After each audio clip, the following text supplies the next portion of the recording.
Como estoy de buen humor porque los exámenes que tengo que corregir no parecen tantos como en un principio pensaba, aunque a lo mejor luego vuelvo a ellos y me tiro por la ventana.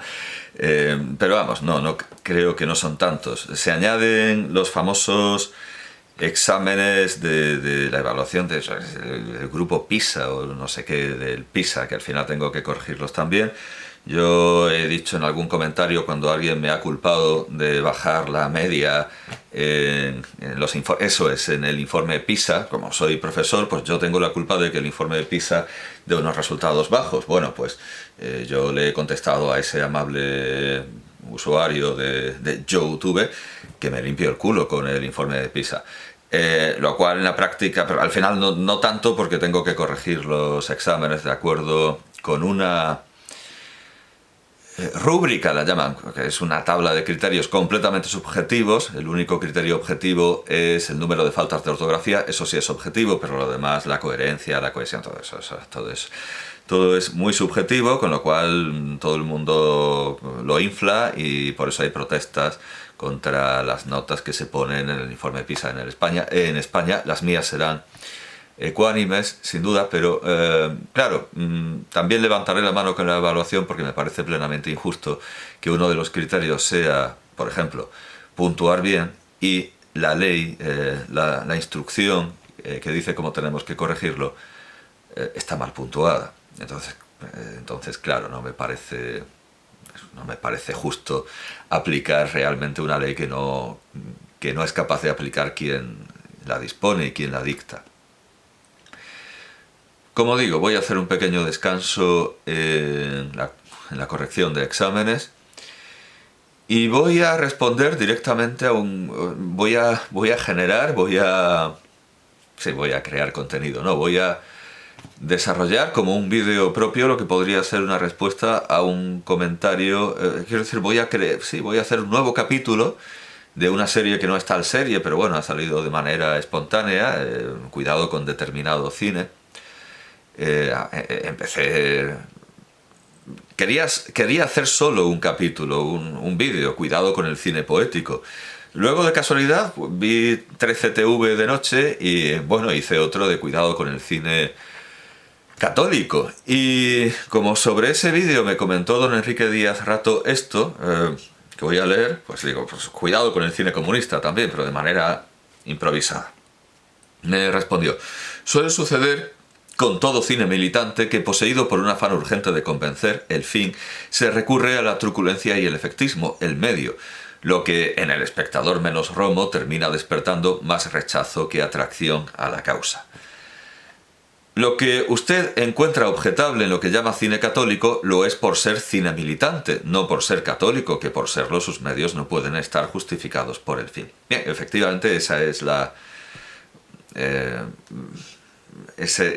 espina dorsal de este vídeo. En el de cuidado con el cine poético era más bien hacer ver el obvio contraste entre el propósito y el fin, o entre lo que esperamos que sea el cine poético y lo que nos sirven. Y en este sí es campar contra todo tipo de cine con adjetivos, al igual que campo contra el cine, contra el humor con adjetivos, contra todo lo que tenga adjetivos.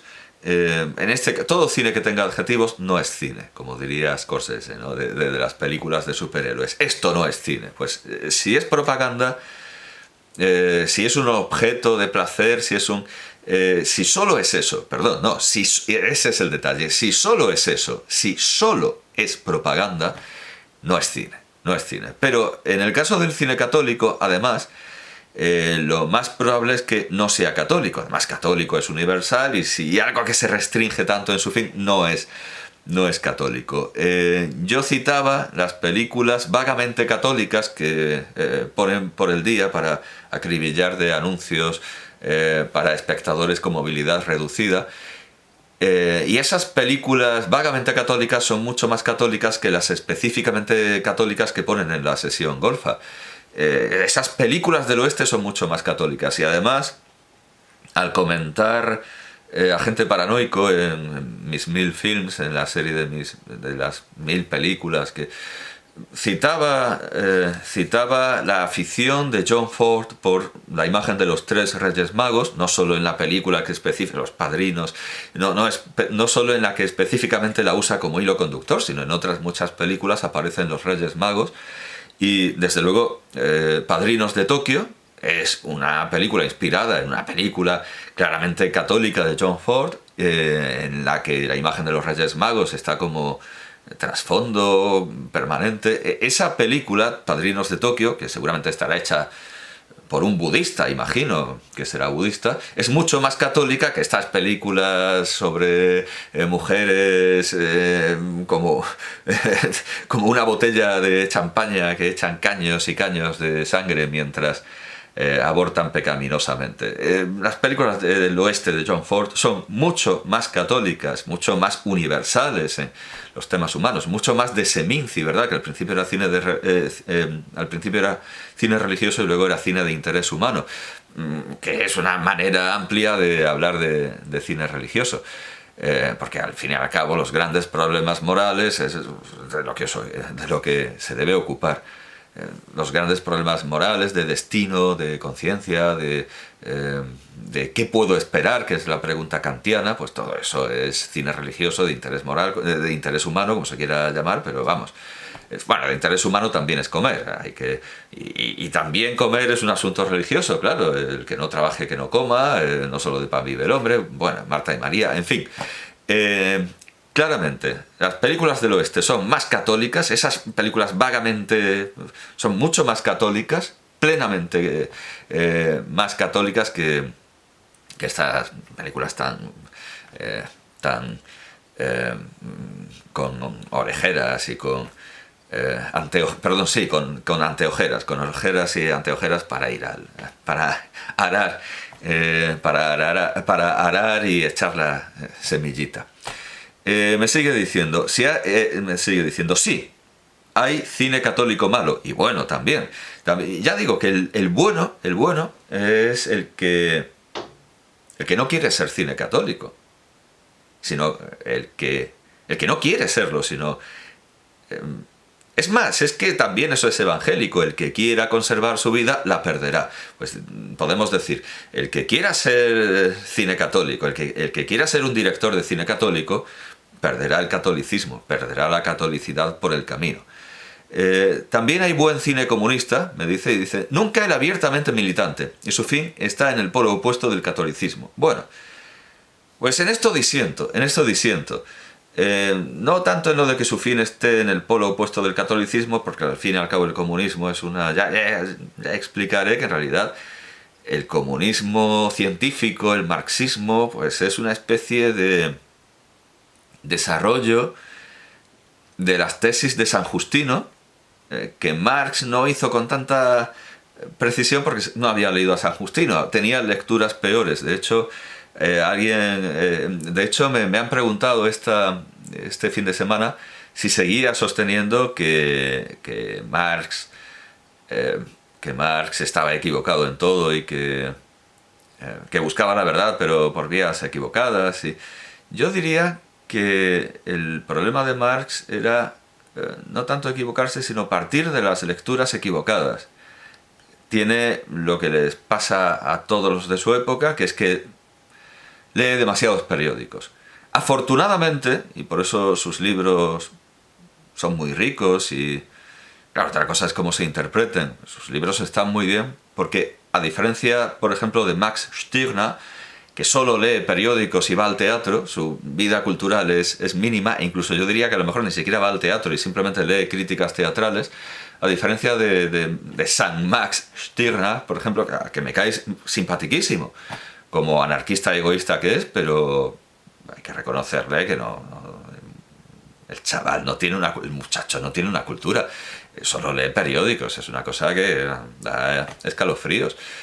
Marx sí que es una persona leída, pero no lo suficiente. Estaría bien que hubiera leído más clásicos, que leyó muchísimos clásicos, menos periódicos, menos periódicos. En los periódicos, en las noticias, en la prensa efímera uno no va a encontrar. Y Marx confió demasiado en la prensa efímera y dejó que los imperialistas británicos le contaran Asia. Y eso es un disparate. Claro, también es verdad que quién se la iba... Sí, ¿quién se le va a contar? Pues los clásicos. Podría haberse puesto a leer las traducciones que hacían esos propios imperialistas de los textos clásicos sánscritos y... Bueno, en fin.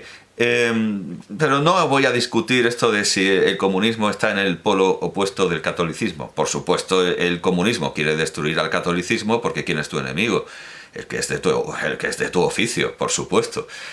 Por supuesto que está opuesto en ese sentido, el que está compitiendo, pero está compitiendo en el mismo mercado porque al fin y al cabo el comunismo es una secta del cristianismo. De hecho, bueno, ahí tenemos a Kautsky, pero no es lo que me gustaría discutir, sino si el buen cine comunista es el nunca abiertamente militante. Y yo esto lo discuto, sé lo que quiere decir, pero le hago una pequeña matización. Hay cine comunista abiertamente militante que es muy bueno por razones técnicas. Por ejemplo, el cine de Kalatozov. Ese cine es brillante desde el punto de vista técnico, a pesar de que a veces comenta defectos, como uno que reprochó José Luis García en la discusión sobre una película que no recuerdo, pero que es muy posterior, entonces en esa película está menos justificado, que por ejemplo vemos un disparo y no suena el disparo.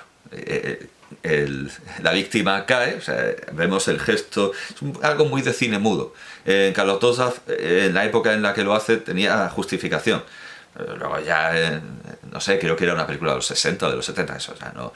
Efectivamente vemos una magnífica escena muy bien coreografiada de disparo. Además la de Kalatozov está muy bien porque va siguiendo a la víctima a través de una valla y cuando termina la valla dispara. Está muy bien, pero efectivamente no suena el disparo, no hay detonación, no hay humo, no hay nada, vale, eso es un defecto técnico, pero está tan bien coreografiado que nos da igual. Entonces, el cine de Kalatozov es cine con mayúsculas, porque es belleza plástica, pero es muy militante, pero es arte. Técnicamente domina todos los recursos y los emplea con un ritmo y una magia visual, que eso es arte y es cine.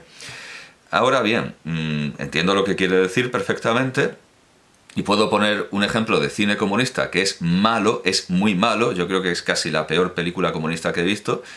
La peor película comunista que he visto que podría proyectarse en cualquier país comunista, porque hay que reconocer que el doble rasero, el famoso doble rasero de la izquierda, del que ya se habla en...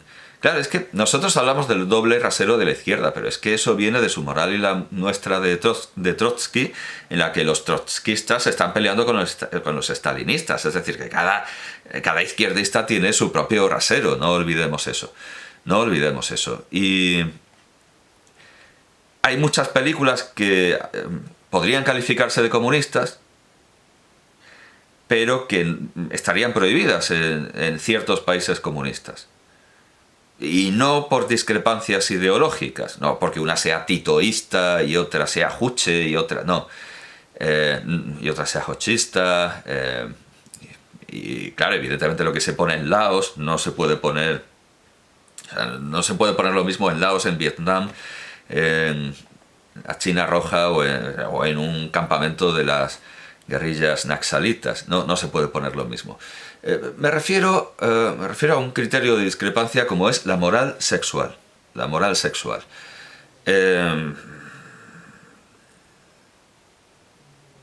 Películas como Soñadores de Bernardo Bertolucci, que además ya tuvo muchos problemas. Bertolucci fue conociendo el comunismo real, porque él con Novecento quería hacer el encuentro entre Oriente y Occidente, quería al actor occidental que él consideraba más importante o más adecuado, más famoso, Robert De Niro, lo tuvo, y quería al actor soviético más importante, más famoso, le dijeron que no. Y dijeron que se olvidara. Al final la película gustó a los comunistas, pero no a los que él quería impresionar. No gustó tanto a la Unión Soviética, que, como digo, no le permitió rodar con el actor que él quería, pero sí a los enemigos de la Unión Soviética, que eran además, enemigos y competencia de la Unión Soviética, que eran los chinos, y sí le dejaron rodar en la ciudad prohibida. Y alguien dirá, oh, qué valiente, porque clama contra el maoísmo y contra... Claro, porque en aquel tiempo interesaba cargar contra la banda de los cuatro, o sea, estaba beneficiando a una lucha interna de comunistas. Como digo, Soñadores, muchos lo considerarían una película comunista, pero también podría considerarse perfectamente una película fascista y podría anunciarse película que muestra las depravaciones sexuales del fascismo, que es algo que también valdría para el cine de Bertolucci. Si Bertolucci no fuera comunista, para todo el cine de Bertolucci, si Bertolucci no dijera soy comunista, pues sería un depravado sexual, de hecho es que no solo un violador, que es lo que está de moda ahora por la película María, sino un pederasta, plenamente un pederasta, porque en Novecento... Bueno, en fin... y también valdría para el cine de Visconti. También valdría para el cine de Visconti. Podría pasar perfectamente por un fascista si no fuera porque dice que es comunista. Pero es que Visconti no es fascista, es feudalista. Es algo muy anterior, pero diciendo soy comunista, pues se permite tener... Esto no nos decía José Guillermo García Valdecasas, que él dice soy comunista y puede permitirse tener su pendón feudal en su castillo, que es la cosa más... Y claro, él no lo oculta. Yo creo que en El Gato Pardo da bastantes pistas de cuál es su idea, y desde luego será comunista, pero en el ocaso en el Crepúsculo, el ocaso de los dioses, pues da bastantes pistas acerca de que él está con la depravación sexual fascista que era condenada por los comunistas, pero claro, como él lo presenta como una película antifascista, pues puede permitirse el regodeo en la depravación sexual fascista, al igual que hace... Que no es que la depravación sexual sea propia de fascistas, no, claro, estos son etiquetas. Es como lo que digo de las etiquetas. Si tiene etiqueta no es depravación sexual. No, sí es depravación sexual, pero que uno no es depravado, uno no es un depravado sexual, un pervertido, un desviado, porque sea comunista o fascista. Al igual que la cocaína no te hace fascista, aunque Mussolini tomara demasiada cocaína, y David Bowie también, cuando tomaba demasiada cocaína se le iba el brazo. Pero no, seamos serios. Y como digo, hay una acepción de delitos muy distinta entre países comunistas, porque mientras que en la Alemania oriental se despenalizó la homosexualidad antes que en la Alemania occidental, en Cuba y la República Checa sí se perseguían. Vamos, en la Alemania oriental se perseguía todo lo que fuera sospechoso, pero en Cuba y en Checoslovaquia se perseguían de manera especial, y por eso me choca que cuando Allen Ginsberg en Cuba dijo que el Che y Fidel Castro estaban liados y que eran amantes, y dijo unas cosas muy homosexuales que no gustaron en Cuba, lo mandaron en vuelo directo a Praga, lo cual, porque allí tampoco estaba bien visto. No quiere decir que a pesar de que estuviera despenalizado estuviera bien visto en la Alemania oriental, por supuesto, pero como digo, la moral era muy, muy distinta en cada país comunista. Ya hemos visto que en Cuba publicaron una antología cuando Cuba empezó a ser comunista. Justo el año en el que Cuba empezó a ser comunista, publicaron una antología que recogía los escritos de Marx contra la censura, que luego en la Alemania oriental se pusieron en corralito y provocaron que no se pudiera pedir, que por parte de los presos políticos no se pudieran pedir en préstamo bibliotecarios en las cárceles las obras completas de Marx y Engels, porque ahí se hablaba de la censura y eso no estaba bien. Como digo, Soñadores a unos les parecerá una película comunista, a otros depravación sexual, capitalista o fascista o lo que sea. En todo caso, anticomunista y antirrevolucionaria y contrarrevolucionaria. Y depende del país y depende de... Porque claro, hay un gran imperio, está el Pacto de Varsovia, están los países satélites, y no en todos... No en todos cuecen las mismas habas. Lo mismo valdría para Lucía y el sexo, que tiene una mísera y ridícula moraleja y moralina sociosexual, o sea, político-sexual, que hay que plantarle el pecho a los capitalistas, que hay que cagarse en el pecho de los capitalistas, o en su... Bueno, claro, Lucía y el sexo empieza con esa metáfora lamentable de la paloma que se caga en el halcón, en los ojos del halcón. Y luego Lucía, esa cándida paloma, se caga en el pecho de un halcón de la guerra. Qué brillante, ¿verdad?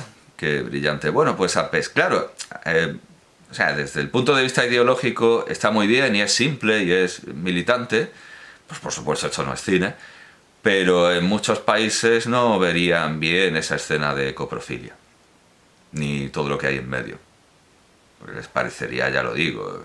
Claro, entonces Julio Medem, o como se diga, podría decir, creo que él lo pronuncia Medem, él diría, no, es que es una sátira de los... Al igual que una vez multaron un capítulo de La que se avecina, la serie que sin los guionistas que tenía originalmente, Aquí no hay quien viva, quedó en nada. Multaron un capítulo de La que se avecina por mostrar escenas sexuales, y él dijo, y pervertidas, y él dijo, no, es que el sobrino de José Luis Moreno dijo, no, es que estamos precisamente riéndonos de la hipocresía y perversión sexual de la gente de derechas y de... Sí, pero todo lo que tú quieras. No pasa. Y en los países comunistas ocurriría lo mismo. Soñadores, Lucía y el sexo, y desde luego una película además también muy claramente comunista, con su funcioncilla de Bertolt Brecht, que además aparece... aparece superada dialécticamente por la película, porque claro, se dice que los que van a ver a los que van a ver obras de Bertolt Brecht a callar sus conciencias, pues hay que darles más caña, y esa caña superior más intensa sería la película Martin H. Martin H, que tiene, yo creo, el diálogo más ridículo de toda la historia del cine, que yo pondría en las escuelas de interpretación para representarlo al estilo de esa pronunciación de Sigodnia Večerom de esta tarde de Stanislavski, que ponía a sus discípulos a decir esta tarde con distintas entonaciones. Bueno, pues yo pondría a los actores a recitar ese diálogo infame de claro que me gustan las pollas gordas, pero yo me follo las mentes, con la pronunciación de José Luis López Vázquez, con la pronunciación de Fernando Fernán Gómez, con la pronunciación de Meryl Streep.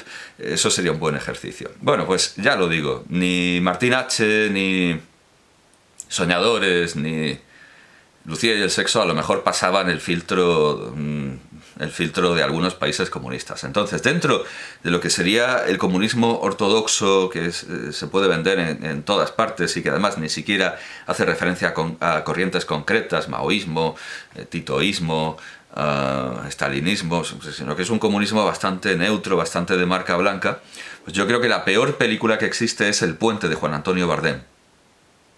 Es una película que engaña, porque todos hemos ido a esa película atraídos por la escena de Alfredo Landa con una especie de tanga de leopardo, viendo pasar un cortejo fúnebre con una banda de música, y todos los que están en ese cortejo lo miran con desprecio y lo insultan, y luego lo multan. Si eso fuera un cortometraje estaría bien, pero toda la película es lo que don Enrique Díaz Rato dice que es cine abiertamente militante, ridículo, es una función absolutamente impropia e inadecuada para este siglo, bueno, para el siglo pasado.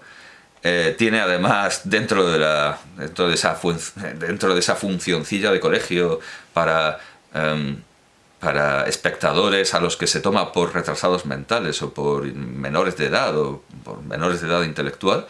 Tiene además de ser una funcioncilla de colegio, dentro de la película tiene otra funcioncilla de colegio. El puente es el modelo, o sea, el puente vendría a ser como las películas estas sobre el aborto con una especie de manguera para manifestantes, pero de sangre de abortista, vendría a ser el equivalente. El puente es, para mí, la peor película comunista y es la mejor advertencia si queremos gritar a los directores, cuidado con el cine comunista. Porque, bueno, el cine comunista, como el de Kalatozov, puede ser, como el de, caramba, como el de Eisenstein, puede ser abiertamente militante, perfectamente. Pero tiene que ser buen cine y no debe tratar a los... a ver, el cine de Eisenstein, el cine de Kalatozov, se dirige a personas sencillas. Es como la música de Bach. En la mejor versión de la vida de Bach, esta coproducción húngara, pues hay una escena muy bonita en la que vemos a Bach en la iglesia tocando y hay gente en el palco, en los bancos, hay viejas, cada cual aprecia a Bach de una manera, y el cine comunista, el buen cine comunista, pues es igual. Los campesinos llenos de callos captan una cosa, quizá no demasiado. Los intelectuales con gafas captan quizá más, pero hay riqueza para todos. No se ha impuesto, no se ha autoimpuesto el director el decir, bueno, como me dirijo a retrasados mentales, no voy a poner cosas demasiado profundas, no me voy a subir a la parra y voy a poner cosas facilitas. Y entonces sale cine para gustar a todo el mundo, para gustar a la gente sencillas, que no gusta a nadie. Son como las cancioncillas estas de guitarrilla de alabaré, alabaré. Eso se ha hecho para gustar al pueblo. No, eso no gusta. El pueblo no está con eso. El pueblo quiere cosas buenas, como todo el mundo. Es como ese chiste de Mafalda, de la niña que de mayor quiere hacer grandes galas donde se servirá cochinillos, lechón, comida de grandísima rimbombancia y altura gastronómica para poder comprar a los niños, pues, para poder comprar a los pobres, pues latas de judías y galletas María y esas cosas que ellos comen. Pues es lo mismo, estos comunistas dan aquí un producto de tercera, dan el resto del almacén medio podrido al pueblo porque piensa que eso es lo que se merece. Es como los que dicen, no, es que la democracia en Venezuela está bien porque eso es lo que se merecen. O sea, es lo que ellos... Para Venezuela está bien, dicen los comunistas aquí. Para Venezuela eso es lo que tienen como democracia, demasiado está bien. Eso es continuo y constante. Tratar al espectador como a un retrasado y darle lo peor. Y eso lo vemos continuamente en el arte y el cine comunista. Es decir, no, yo me quedo con lo bueno y tú, que eres retrasado, tienes esto que bastante es. Y esto se ve en Ousmane Sembène. Pasa eso exactamente, sus novelas son geniales, cómicas, inteligentes, brillantes, y su cine parte de esa premisa. Mis espectadores son escoria infrahumana con retraso mental. Y eso se nota. En el famoso cine del tercer mundo, en los cineastas comunistas africanos e indios, porque eso también se ve, aunque esto sí que le va a doler a Scorsese, pero eso también se ve en Satyajit Ray. Satyajit Ray igual trata a sus lectores como gente inteligente y a sus espectadores como subnormales, aunque tenga más arte indudablemente, pero o sea, en el caso de Ousmane Sembène está clarísimo. Él escribe para gente inteligente porque cree que el medio lo permite y luego cree que quien ve las películas es un infame gusarapo semihumano y por eso merece películas para tontos y sin gusto estético. Y ahí también metería esa advertencia de cuidado con el cine comunista.